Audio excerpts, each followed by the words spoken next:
How you doing? We're here with Toya today. Nice to meet you. Nice to meet you, too. Okay, so tell us a little bit about yourself. Well, basically, I'm a freelance chef in pastry and catering. Okay. I've been doing this for the last 3 years, maybe.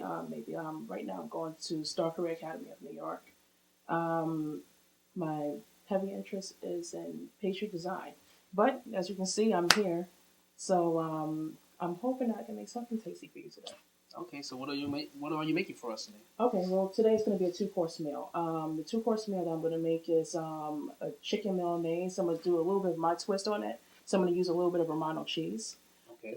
The second part of that is going to be a buttery toasted orzo with a spring mixed salad. And I'm going to make my own type of emulsion of a vinaigrette. Basically, I'm going to do a red wine poached pear. Okay. And I'm going to do a little bit of a reduction to make a sauce out of it.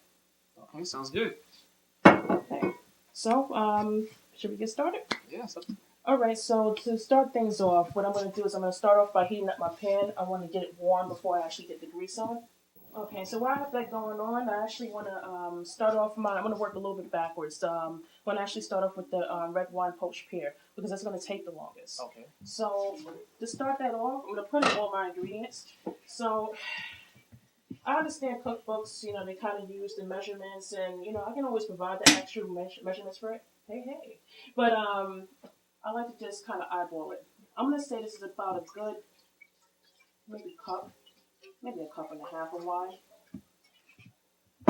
I prefer to use like either a Merlot, a red Zinfandel, something of that nature. I have a little bit of a problem putting that pork back on. We're going to use 1 to 2 cinnamon sticks. Kind of throw it in there. Like a good pinch or 2 of lime juice. That's going to bring up a little bit of the acidity. Half a cup of sugar. I'm going to turn the stove on. And what I'm going to do is I'm going to crank it up to the highest. What I'm looking for is to actually bring it to a boil. While I do that, I'm going to add in a little bit of nutmeg. Right now we're about to head into fall, so bringing in some type of warm element, that works. Yeah, because with this weather, we could be sure you some warm. Well, it's cold, it's New York, and people kind of tick you off a little bit. That's where this kind of comes in. Red wine, poached pear. So while that's going, I'm going to start on my main dish, which is the chicken Milanese. So what I'm going to do is chicken breast. For me, I like to make sure that it's cleaned off a little bit. Take your chicken breast, hold your knife pretty accurate, and do a clean slide across. The other technique of doing that would be to actually pound it out. You pound it out to like a 1/2 inch thickness. The reason why you do that, more or less, the pound it out to a 1/2 inch thickness is really to actually get it to cook evenly. Instead, I'm going to actually just cut it in half. One, it stretches out the meal. If you're a little broke like me, it works. If not, you can always get the thin slice chicken breast at the supermarket. I'm going to use a little bit of salt and pepper to taste. I might get a paper towel. Wipe off my hands a little bit. Okay. Do a little pepper. I like fresh pepper. It brings out the flavors a little bit more, and you don't have to use as much.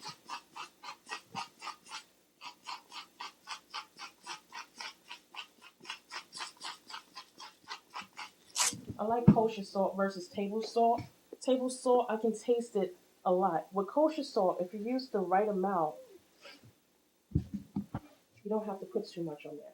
You put a little bit too much of kosher salt, and you're going to have more than just a crunch factor. You're going to have a little bit too much salt in your food. I can hear that my liquid in the back is kind of boiling, which is where I want it to be. I'll be to that in a minute. I'll probably turn it down just for the time being. No, it's okay. And you basically do the same thing on the other side. So just a little bit more salt. You want your chicken to have a little bit of flavor. The thing with chicken breast is chicken breast can be really dry if you cook it for too long. So you just want to make sure you have enough of a seasoning, but you don't want it to be overbearing to the point where somebody takes 1 or 2 bites and then you don't want to eat it. Right. Oh yeah, that's so perfect. You want your food to be good. Yeah, I mean, if it looks nice, presentation can be there, but if your food sucks, it sucks. And the person, that initial reaction is somebody having that bitter taste, that bitter kind of face, it's something that you can't hide. Right. One small with the paprika. Nothing too heavy. Okay, so now I'm going to actually sprinkle a little bit of oregano on it. Just because I like seasoning. Hey, it's not going to hurt if it goes into both platters. This right here, the 3 elements that I have here. I have the flour, I have an egg, and then I have a panko crumb. Basically, panko is just nothing but Japanese breadcrumbs. It's a lighter feel on it, and then I added some Romano. The Romano cheese is shredded. I'll say probably about a half a cup of it. Okay. Okay. Add a little bit of parsley. Okay. I don't want this to burn back here. So, to get started with the other element that we had started off with, I'm gonna actually peel this Seared Pear. But these are the best pears to use for poaching, at least for poaching for red wine. I'm gonna keep the stem on. I'm gonna actually cut off the bottom. This way it's gonna stabilize the pear when I actually want to present it. Maybe you want to make this meal for, maybe it's just a dinner for 2. It can even be a family meal. Now, I wouldn't exactly feed this to my son too much, but I mean, once the liquor is mostly cooked out, all you're really getting is the flavor. Some people choose to have this, you can cut it into halves and then you can core out the middle. For myself, I don't know, maybe I'm deciding on whether I actually want to keep it whole or... But it doesn't really make a difference. Which one? I'm sorry? You can keep it whole or doing what you were saying. Well, if I keep it whole, then I'll have to rotate it on both sides. If I actually cut it in half, it actually might help it cook a little bit faster. I can just cut it up, because when I put it in here, I'm going to add some water into it. Some cold water, probably about a full cup of water. Let it cook for about 20 minutes, give or take. If I do the whole pear itself, though, it's going to have to go on one side for 20 minutes, and then I'll have to rotate it for another 20 minutes. So for time purposes, I might actually just cut it in half.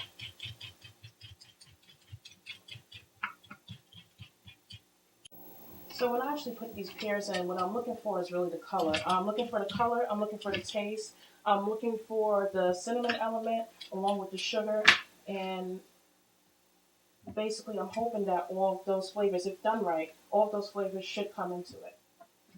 I actually kind of went against what I said on keeping the tips on, but for this one, I guess for purpose, I guess I'll keep it in here. Okay.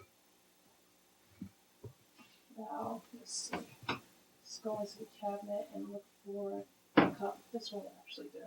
I'm going to say this is about 8 ounces. I like to use cold water. Cold water versus hot. The reason why I use cold water is because I don't like the idea of hot water. Hot water is really good for dishes. To use the cold water inside of it, 1, I have a better control of how fast it's actually going to boil up. 2, the purification system. I personally, it's just a personal preference that I actually like to do it in cold water. So what I'm going to do for that is I'm going to keep this on for about, give or take, 10 minutes on each side, or maybe about 15 minutes on each side. And it should be done in about 30 minutes. If anything, if I want to speed it up a little bit, I can actually put the lid on it. Keep it on partially because I don't want the liquor and the water to actually boil up and then go over and overflow a little bit. All right, with my breading process, I like to start off with first dredging it in the flour. Dip into the egg. then mix it in with the parm. Well, actually the Romano. There's the Romano and the panko mix.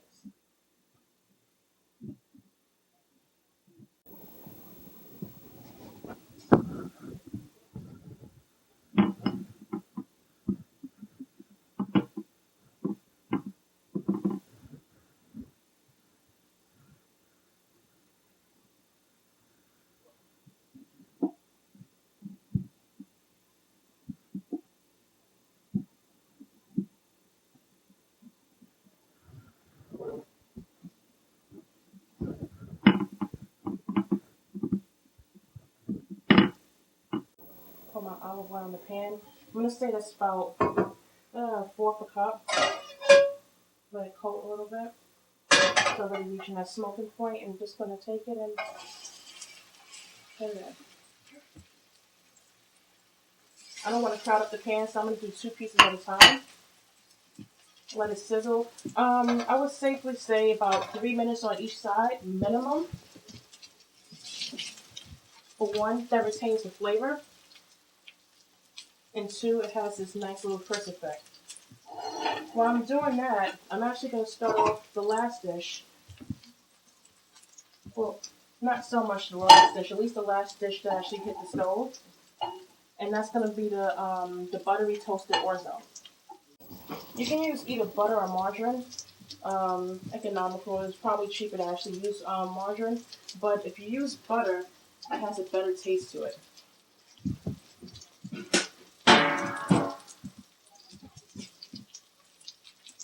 Starting to get nice crisp effect to that. I'm going to flip this over.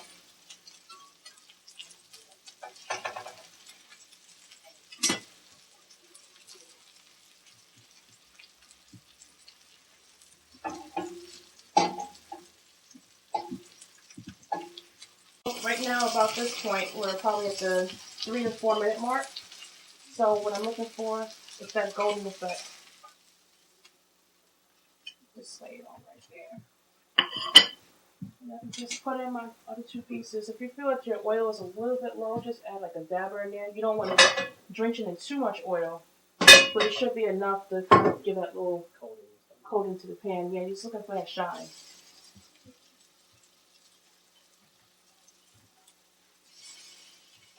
And the same thing applies.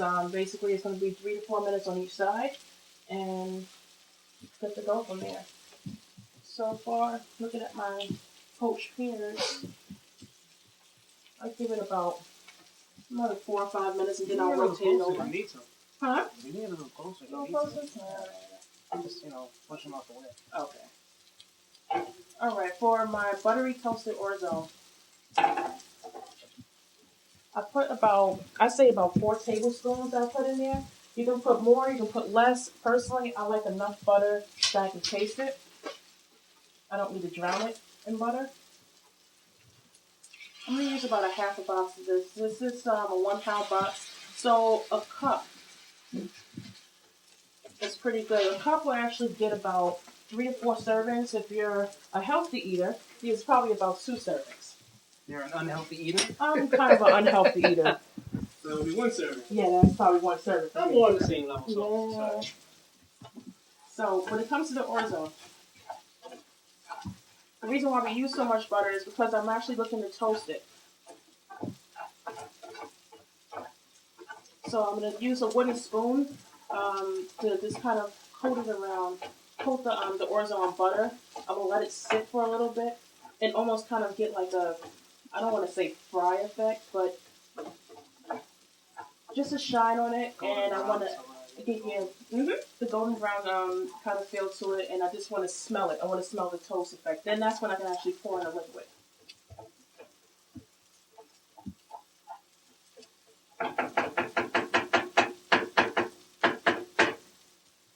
I'm going to let that sit there for a minute. I think I can flip my pears with it about now. What are you doing now? Just baby tongs.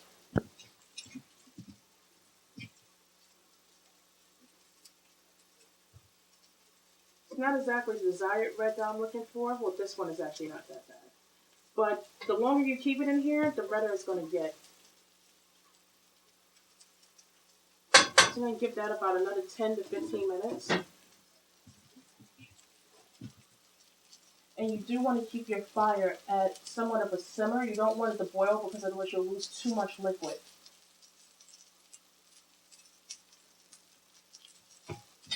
Alright then, so let's start with the easy stuff. The easy stuff is actually making, it's going to be a sherry vinaigrette. The sherry vinaigrette is actually going to be for the salad. So what I'm going to use is, this will be about a third cup of wine, sherry that I'm using here. It's a sherry cooking wine. You can actually use actual sherry, or you can just use just a plain vinegar. Like you can use a red vinegar or white vinegar, whatever it is to your liking. Personally, I like the sherry vinegar. Add a little bit of that. Alright, so I have that golden effect, the little toasted feel that I'm looking for in this.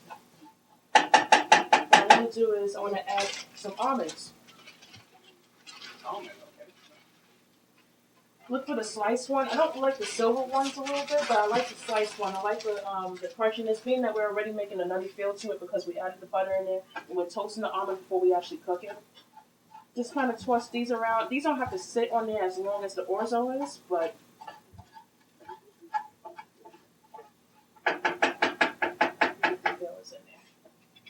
now the next thing I'm going to add is a cup of water.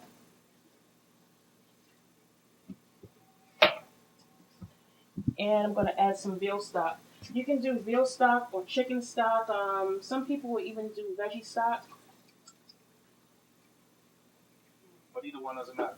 Either one doesn't matter. It's just a matter of personal preference. For me, I like veal stock.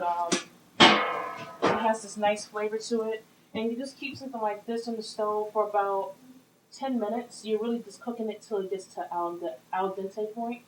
My poached pears are coming along pretty good. It can use some more redness to it, so I'm going to let it stay in here. For the sherry vinaigrette, I put about a third cup of the sherry in there. And I'm going to use about 2 cloves of garlic.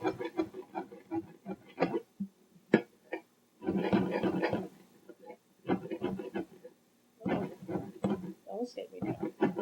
And I'm going to mince it.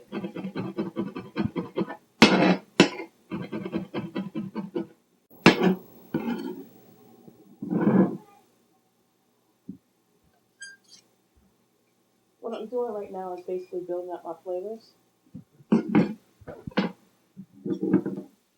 I'll add a little bit of oregano to it.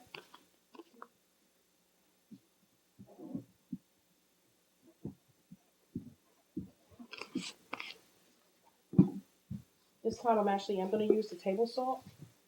Just enough to taste, not to really drown my vinaigrette. A little bit of pepper.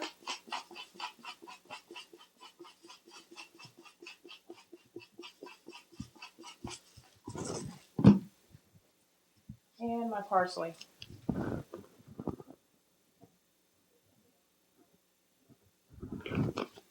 So I'm going to need your help a little bit with this. While I whisk it up, I just want you to just pour a little bit of the extra virgin olive oil just slowly. Being that oil and Yeah. well, no, just lightly, and I'll tell you when to stop. I'm gonna say this is probably about a third. That's good. It's probably actually less than a third, realistically. But you know how the saying goes: oil and water doesn't get mixed. Really, oil and vinegar is not one of those things of one of those elements that mix either. So just to get the stuff to combine, you have to whisk it together until it becomes an emulsion.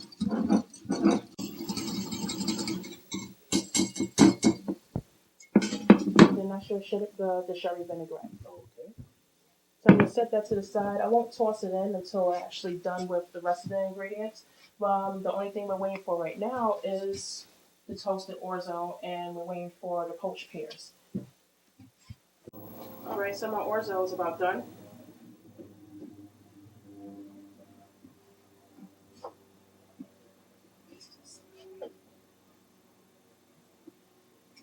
My pear should be about ready to go too.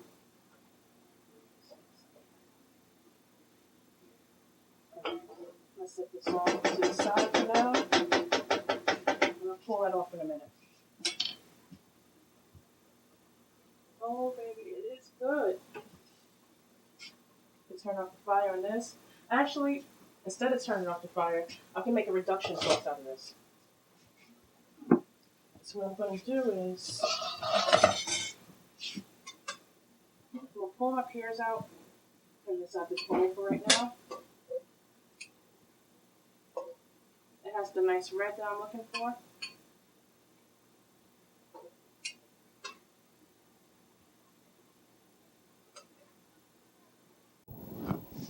Before I finished off my sherry vinaigrette, and I'm going to shred up a little bit of carrot. Make a little bit more of a mess.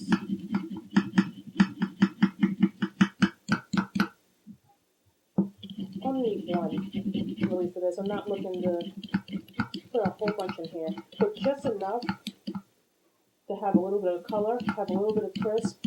Some people don't like the taste of raw carrot, so what I would suggest is just to keep the crisp factor there, you can actually blanch it. Blanching a carrot about this size, probably no more than a minute. What is blanching? What is it about? Oh, for blanching, okay. Blanching is a method that, especially when they're making crudité. Crudité is basically the little dips that you would, like the little crudité dips would be like, ranch dressing with carrot or celery or whatever. And the method is when you boil water, you get it to a rolling boil. The rolling boil is when you hit like 212 degrees. You put your veggies in there. You keep it in there enough to have a crisp factor, but you don't want to make it soggy. You're just looking to take off the raw taste. After you're done with that part, you pull it out of the water, and then you're gonna put it inside of an ice bath. That actually stops it from cooking. So that's essentially what the blanching method is. Okay. So right now, I'm just looking really just to kind of chop a little bit of carrot. You don't happen to have a box grater by chance, right? If not, then I'm just actually we don't really need that. I'm gonna bring the salad here. And just shred it over. So I'm not actually going to use the whole thing, just for our purposes. Use about this much. So what we're going to do is, we're going to take our sherry dressing, basically pour it in, and just stir it in.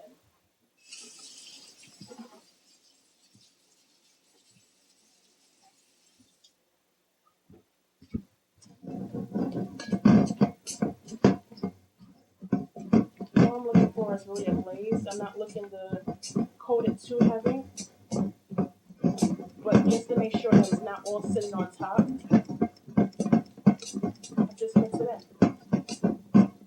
And we'll get our final product going because I'm pretty sure that my reduction, we're at the point where it's really syrupy.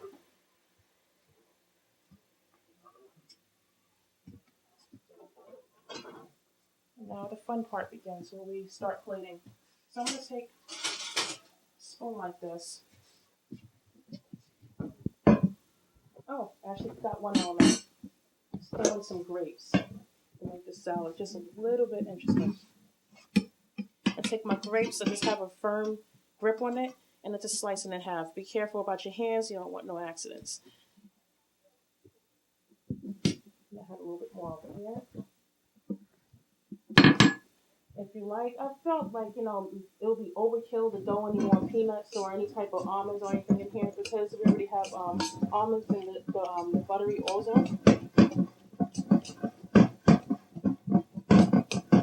But if you want, you can certainly add cheeses to it. Romano is really good. Another one is, some people choose to put in brie or put in feta, but you don't really have to do too much to it.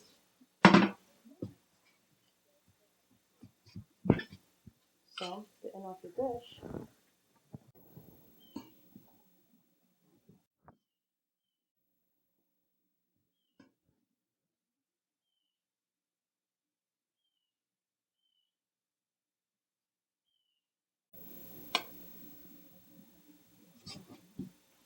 Just a little bit right here.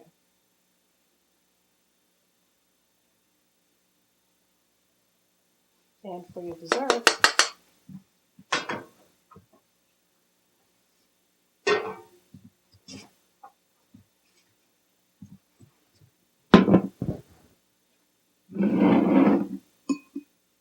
you just prop it up a little bit.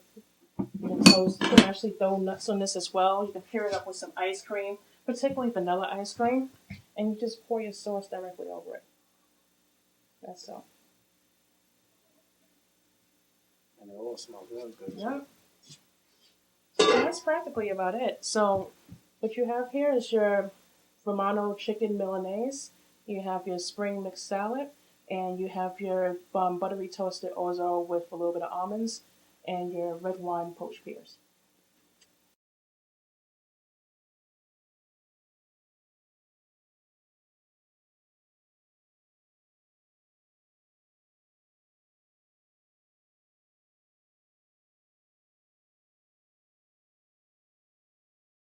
Okay, and now for the best part of the show. Uh-oh. Let's try the orzo first. Uh-oh. Dun, dun, dun. I promise I ain't good.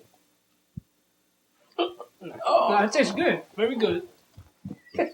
Very good. The orzo's good. Listen, Salad, I'm not much if you pass out, it's not my fault. I pass out because they've been overworking me.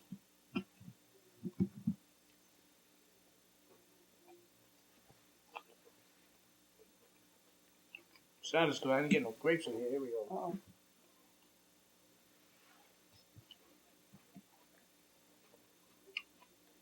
I never thought of having grapes in a salad, but it works. All the Grapes. tastes work together. Grapes, pears, apples, all those elements. Yeah, because normally I have a salad that's pretty much lettuce, tomatoes, onions, peppers, but That's the reason why a lot of people don't eat salad. It's too boring. Too many rules in life.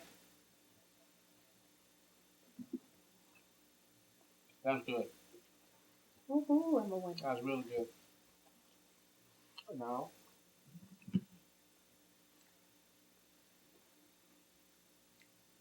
that tastes real good too. Mm-hmm. I'm not much of a pear eater either. Of course, corn love.